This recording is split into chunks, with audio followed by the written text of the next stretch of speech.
Previously, I showed you how to install these cool RGBW LED strip, inlay them straight into the wall ceiling. We didn't do the wall, we only did the ceiling or the kids' room. Today, I'm going to show you the automation side of it.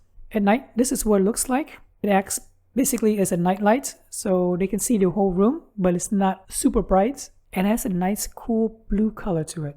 Very slick. In the daytime, it is super bright, almost fully white. And this happens automatically at 7 a.m. This acts as an alarm clock for them to let them know, hey, this is time to wake up. Let's start with the 7 a.m. automation. The trigger will be when the time is equal to 7 a.m.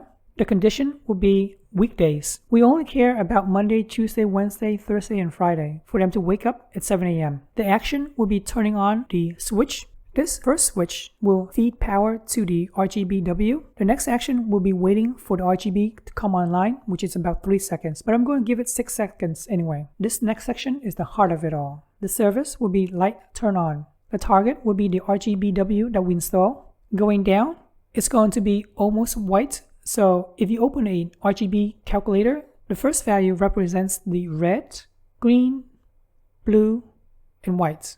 The lowest number is 0 and the highest number is 255.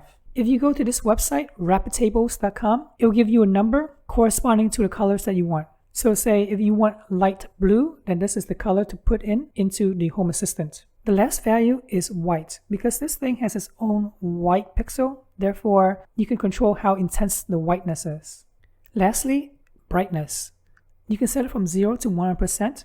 This will tell it to be how bright the overall of all of those 4 colors can be. And that's basically it. Click on save.